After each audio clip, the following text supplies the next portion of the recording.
wanna do now is making it last. Mothers and fathers, sisters and brothers, friends forever, strengthening the ties that keep us together. Mothers and fathers, sisters and brothers, friends forever, strengthening the ties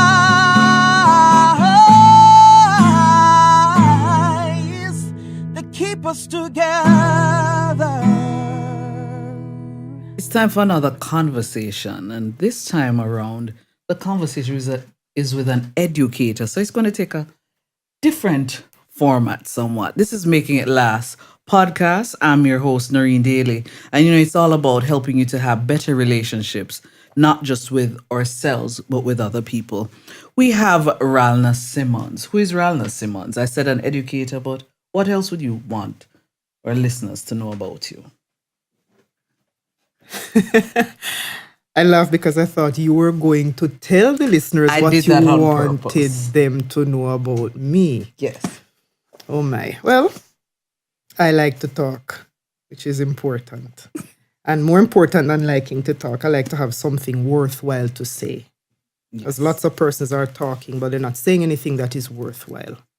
So yes, I'm an educator. I have been for a few years now. Mm-hmm. I enjoy singing. I enjoy reading, sign language, traveling, that sort of thing.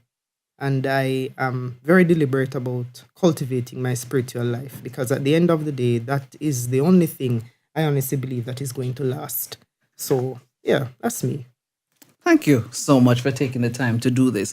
Now, as I said earlier in the intro, it is going to be slightly different. And as my friend, Ralna, we're both educators, so we're going to just change the format up slightly. Mm-hmm. Now, our topic this time around is how can listening improve our relationships? So what we're going to do, we're going to talk a little bit in terms of what is listening. Then we're going to give some listening tips. Well, she will give some listening tips. I will add to it as needed. And of course, then how then to apply these tips to then ultimately improve our relationships. Now, a lot of people use the terminology listening quite loosely, Ralna. Yeah. And a lot of people think that when they say that I'm listening to you, what is happening is that they're actually just engaging in the process of hearing. Right. So just tell us the distinction between listening and hearing. Certainly. So to begin with, listening is a process, whereas hearing is pretty much involuntary. Once you have ears and they work, you will hear. Listening, though, requires you to put some elbow grease into it. It's a process which indicates that there are several things that need to be happening in order for you to truly say you are listening. So the first aspect of that process is really being mindful.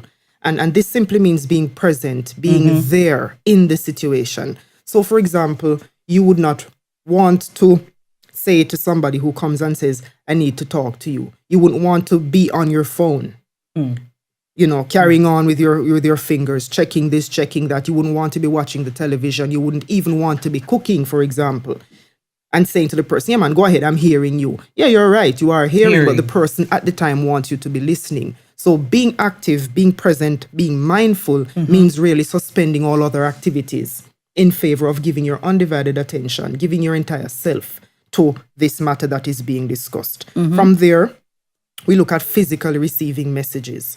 Now, for us who are not hearing impaired, we physically receive messages via our ears. But those persons who are hearing impaired or those persons who are unable to speak, they physically receive their messages via sign language. So in order for you to be a good listener, you have got to be fully aware of how this person is going to be able to communicate with you. Okay. How is this person going to be able to receive your messages? From there, we look at selecting and organizing material. The truth is we will hear a lot of information on a daily basis, even minutely, but we can't process everything that we hear. So the actual act of processing what we hear is listening.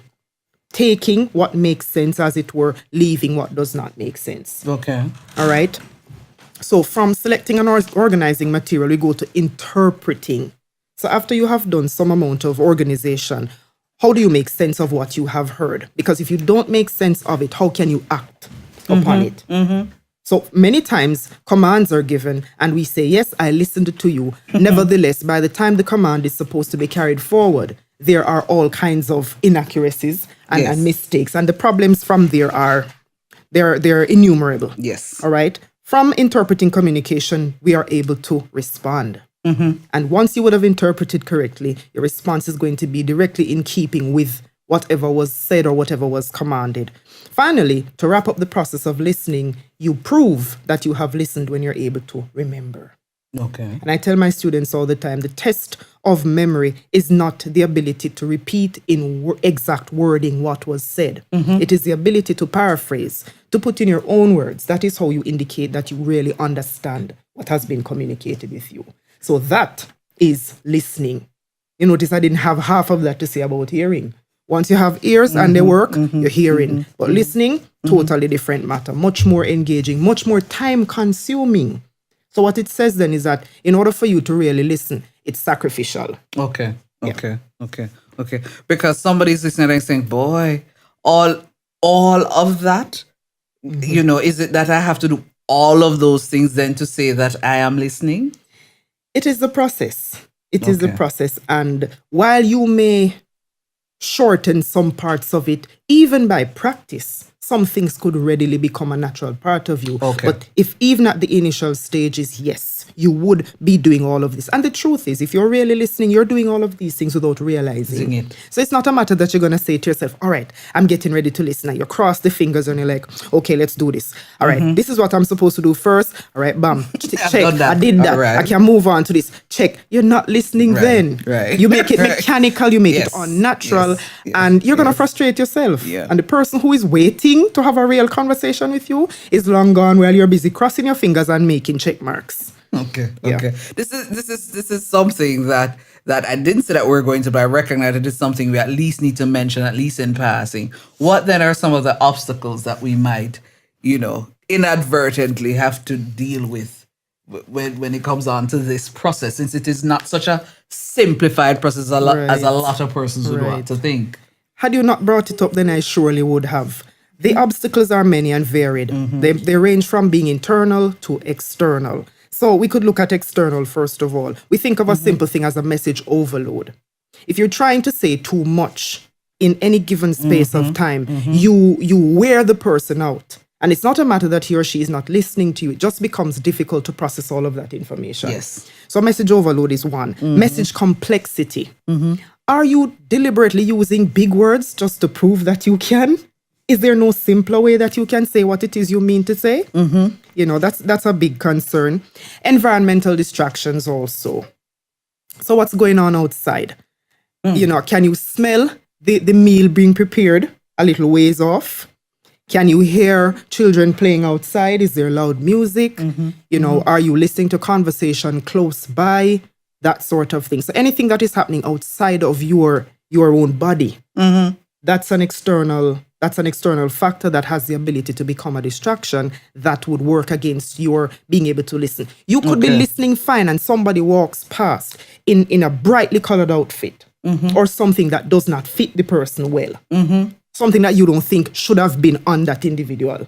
Or the reverse is also true. The person could look really, really good. That is enough to take you off of the message. But that still is outside of you, so it's external. Yes. So why not look at the internal obstacles now? If you have a preconceived notion of the person you're speaking with, forget about listening to that person. You have got to put away the preconceived notion first, because that is a block for you.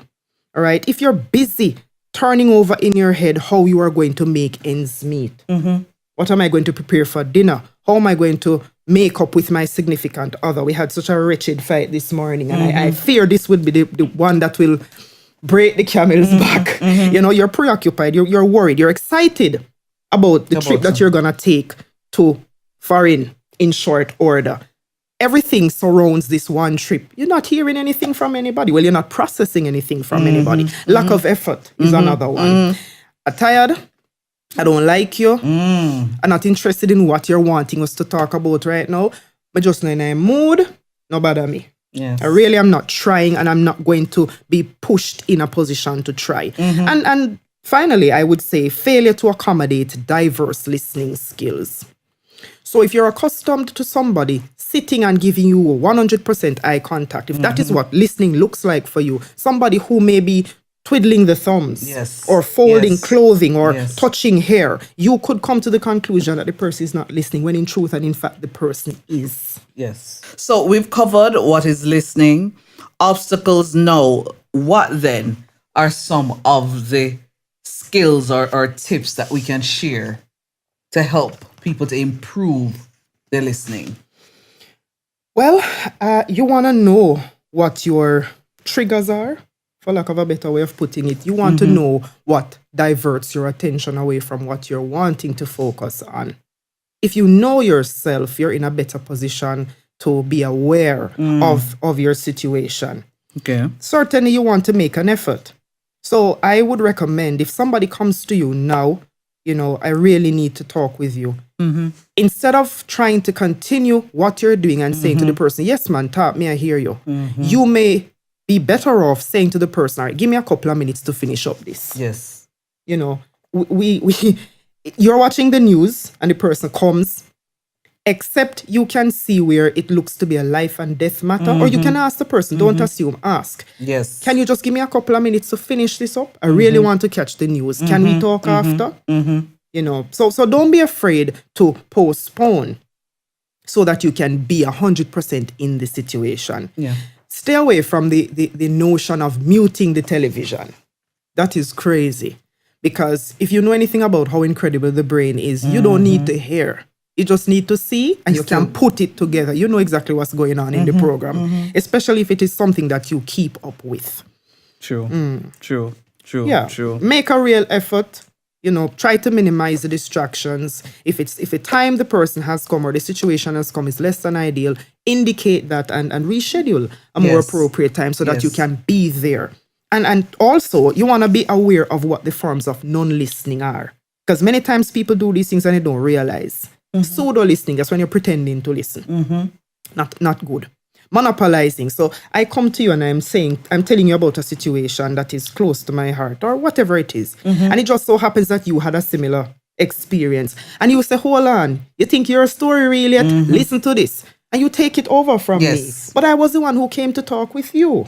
Yeah, so don't monopolize. Don't do that. All right, don't be selective in your listening. Don't ignore 90% of my conversation until I call a certain name. And then you sit up in the seat and you adjust yourself and say, talk to me, girl. What's happening? No, don't do that. Don't listen for keywords. Listen for everything. Yes. Don't be defensive either. So you owe me money. And I come and I say, boy, I can't pay my bills because so many people owe me money and it's driving me crazy. I can't collect and my life is being ruined. And this is you. So you come all this way just to say to me that people owe you money. And no, you're talking about me. Yeah, I know I owe you money, but I told you that I'm going to give you $110. So why you need to put on this show? No, don't do that. The person, except the person is trying to do that, then the person is not trying to do that. So listen to what the person is saying. Be open. Don't ambush either. Don't ambush. Don't get ready to start a fight. So the person is wanting to talk with you and you can't wait for the person to come and say, before you get to that, let me get this off my chest. And you belch out your distress or your anger or whatever it is you're going through. Yes. Don't do that. And the final one is to listen literally. Now, literal listening happens when persons don't recognize the nature of the relationship that exists between them and the person they're talking with. So you and I are friends. I come to you and I say, boy, sis, I am so hungry I can't sit straight. I haven't eaten in however many, whenever, moons, whatever. And I am so hungry. It's ridiculous how hungry I am right now. And all you said to me is, boy, girl, the struggle is real. Where we work, don't pay us anything. I know what you're talking about. And you leave it at that. As my friend, I am not only telling you that I am hungry for you to remind me that we're not getting enough pay. I am appealing to you to assist me where you can. Yes. Because I am not only talking to you about the content of the message, I'm talking to you about the relationship. So as my friend, you're supposed to know that I am saying to you, in other words, do something for me. Yeah. So if we're mindful of those things, we won't do them and pass it off as having listened to our friends and our family. A lot has been shared, Ralna. But if there is just one thing that you'd want our listeners to get, what would that one thing be in terms of how listening can improve our relationships? I think we need to take the time more. Yes, we have got busy lives and we are so caught up in ourselves, in our own little worlds, dealing with whatever. But if we decide to listen, let us be there 100%. Okay. Let's Be in not, the moment. yeah, let's be there. Let's be there. Let us suspend judgment. Let us refrain from the I told you so, especially if it is going to put salt in the open wound. Many times when in our relationships, when people share with us, they're not seeking a solution. They just want to let it out. Yes. And you don't have to say anything. You just need to be there. Yes. Let's put the phones away. I see all these different campaigns in social media. Look up, get your eyes off of your phone. Put on the phone for a minute, go outside and play with the children. All these incredible campaigns. Because the problem is a real one. Yes. We're spending so much time with inanimate objects and flesh and blood is crying out for our attention. So let's listen more. Let's be there for the people. All right. So just for the overall benefit and for honesty purposes, I referred significantly in my talk to the text Communication in Our Lives, Julia T. Wood. It's a very, very instrumental text. It's one of the books I teach from. It's just an incredible volume. And I wanted to make sure that I gave credit where credit is due. So special big ups to Julia T. Wood and Communication in Our Lives. All right. Thank you so much. And it was a pleasure. And I trust that for those who listened, they learned something that can only ultimately impact their relationships in a positive way. This was another Making It Last podcast. It's all about helping you to have better relationships, not just with ourselves, but with other people. Loving me, I loving you. Mothers and fathers, husbands and wives, sisters and brothers, friends for life, won't live in the past. All I wanna do now is making it last.